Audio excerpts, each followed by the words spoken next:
Mr. Now let's go ahead and welcome them in. Kip Childress and Karsyn Elledge from the Cars Tour. Y'all be careful. Don't trip over the string there. That'll be a viral moment. Hey, y'all. Hey. Hey, buddy. Hey, how you doing? We'll shake hands this time. Go ahead, grab you a seat. Oh, my goodness. Enjoy yourself. I'm twisted the wrong way.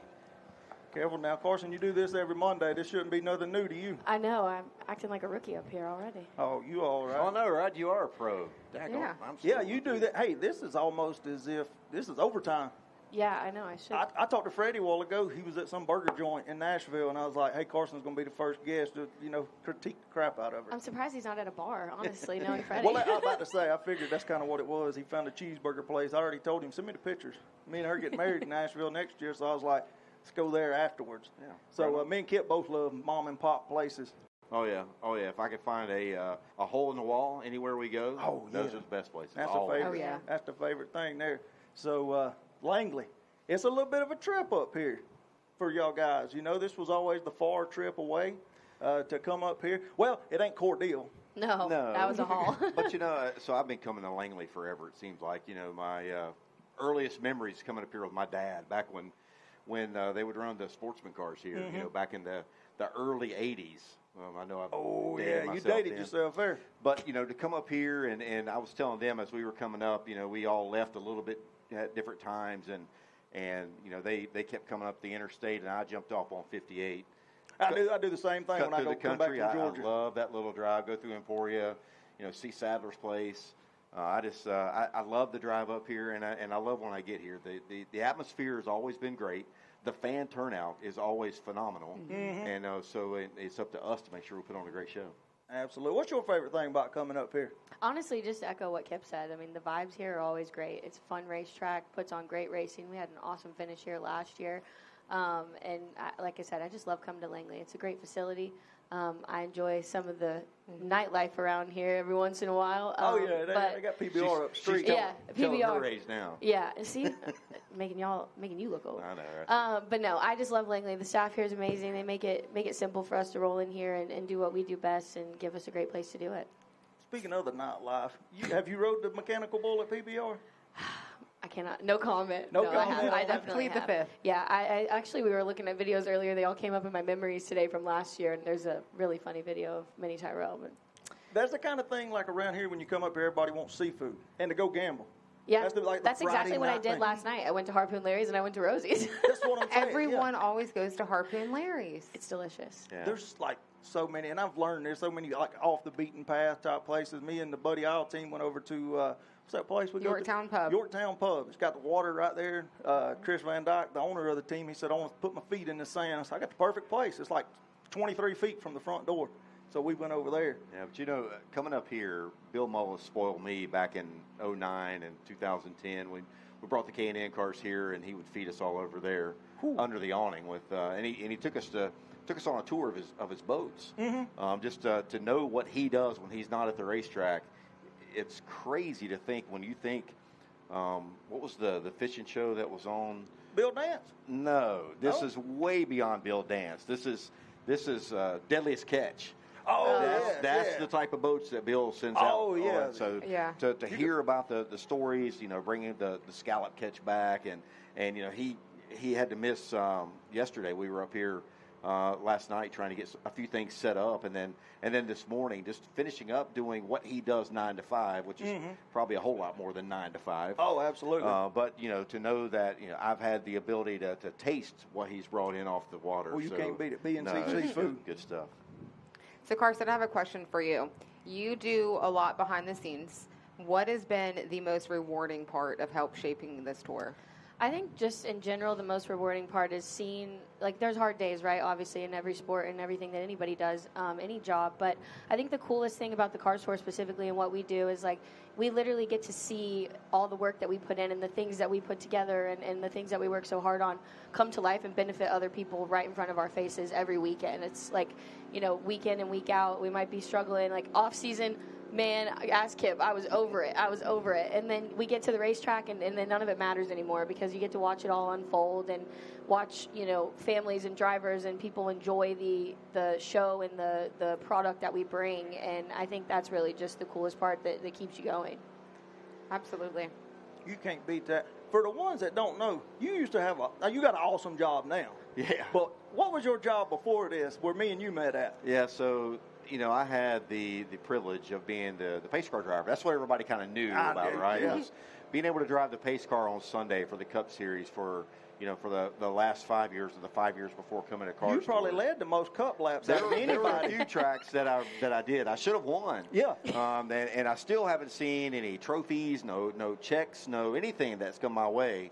We figured that one year at Talladega, I led more laps than anybody did there. And Everybody talks about Kyle Larson, like nobody mentions Kip Childress and all the laps he had. The only time I ever really got mentioned a lot was when we had a little bit of drizzle at New Hampshire one year, and Kyle Busch decided to knock the bumper cover off my pace car. That was you. I didn't realize that was you driving. Yeah, that was good. I told him he should have just wrecked me. It'd been a whole lot better storyline, a whole lot more fun to tell to my kids and my grandkids, and But we had I will tell you that after that moment, Kyle and I had a chance to really sit down and talk. He understands better about what the pace car driver does now.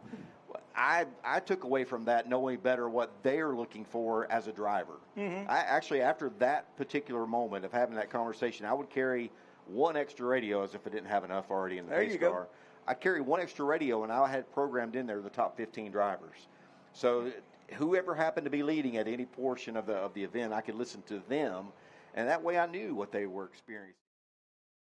The feel on the steering wheel and what they would expect out of us when we told race control the track was ready. Well, and this is going to be hard. You have to wrap your brain real quick. I know putting you on the spot. What's one of the craziest things you had happen as a pace car driver? Well, I know you got a list of stories if you just got to pick one. Yeah, the deal being bumped by Kyle at New Hampshire and having to pull the backup out, that was pretty wild. But, the cool part about it was, we got to see so many different folks that would come out to be honorary pace car drivers. Mm-hmm. From athletes to celebrities to movie stars. And what you quickly learn is that none of them drive during the course of a normal week for them.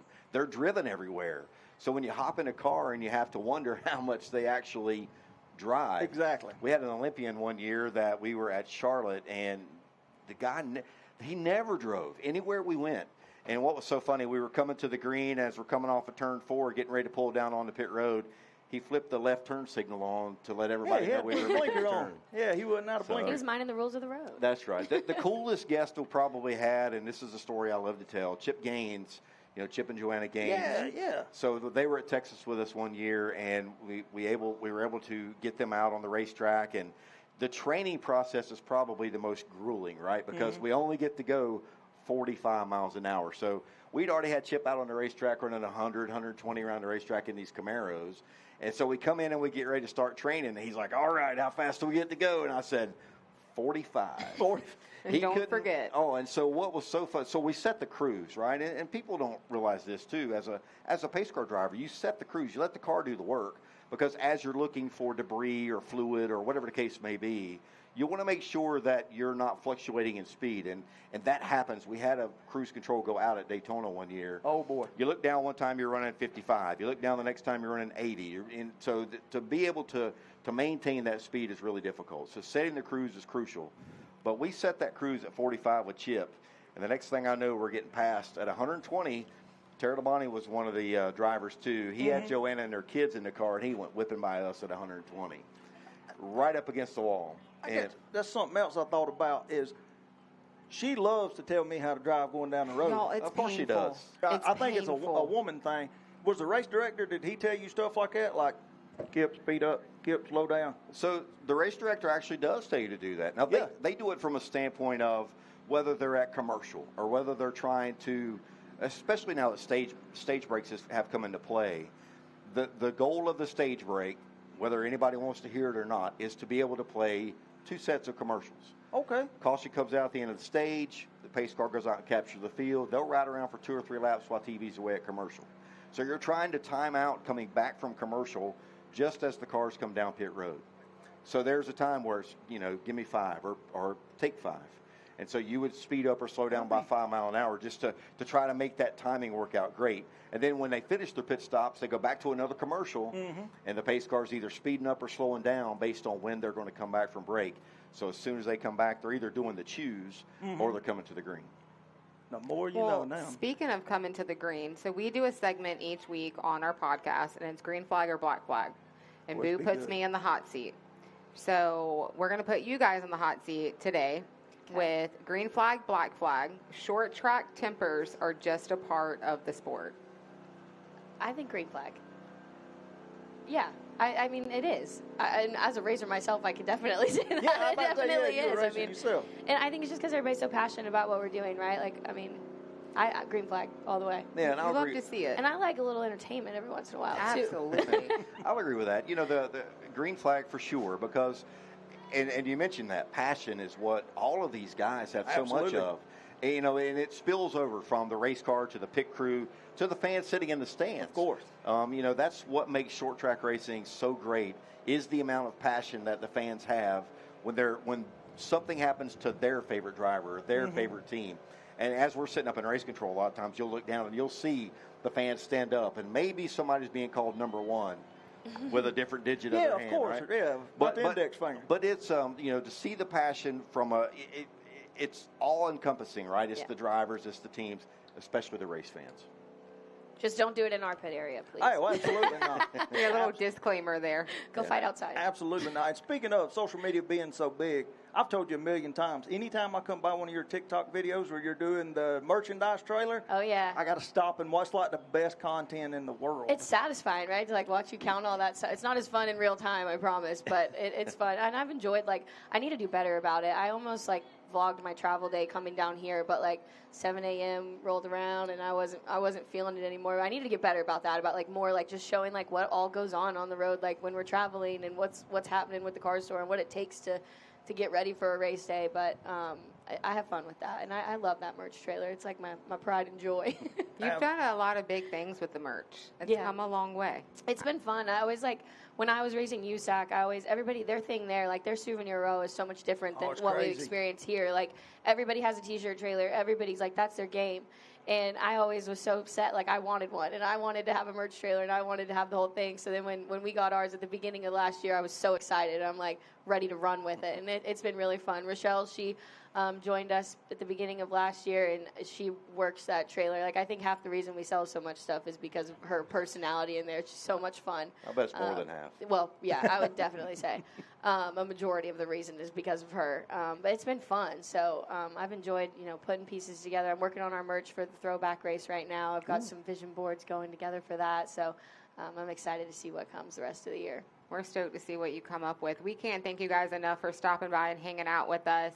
We are excited to see the show that is to come tomorrow night right here at Langley. It looks like it's going to be a big time. And before we let you go, I got to tell you this. I'm supposed to be at work. I got to be out the door at 5 o'clock. But your family released a show this week, or somebody released a show, and I could not help but watch the first 2 episodes about 10:30 the other night, and I hated that it ended. There's 2 more out now. You can go watch 3 and 4 now. I can stay up tonight because I ain't got to be here. What time? Bring your tissues for 3 and 4 though. About noon. So I'm you're great. Good. I can go gamble, ride the bull, and then go Still home watch the and watch y'all's episodes. Yeah. What kind of feedback have y'all got on that before you go? It's been great. And even me watching it, there's so much stuff in there that I didn't even know or that I had never seen, footage I had never seen.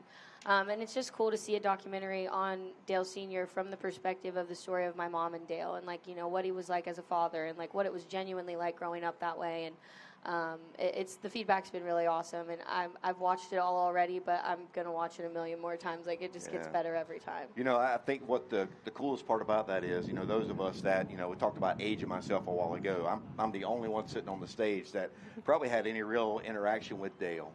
It's so real watching those documentaries, and I remember the one interaction I had with Dale. We were at Phoenix, and we were going to the drivers' meeting. And there was a mob, as always, there was a mob of people. The drivers' meeting at Phoenix back in the day, it was in the old scoring stand, which was just inside the pit road at start-finish, which is now the backstretch of that racetrack, if you can imagine that. So we're sitting there walking to the drivers' meeting. Next thing I know, I've got hands on my shoulders and being pushed. I'm late for the driver's meeting. We got to go. And he pushed me, and I was like a cow catcher on the front of a train. You were plowing. People going for the left and the right. I had no idea who this was, but Dale had a significant grip that he'd come like up to you. Like you just knew that it was him, yes. And so we got there, and he whacked me on the back. Thanks for the ride there, big boy. And then he went on. Then he went on by his way. Oh, yeah. But he was so so genuine, so cool, and I think that's what this documentary is outlining. Absolutely. Yeah. It's been a good watch. Definitely enjoyed it. Well, thank y'all very much for taking the time. I know y'all been very busy. Absolutely. So we're going to break. We'll go to break. All right. We'll be back with more Booze the Real podcast at the Langley launch after this.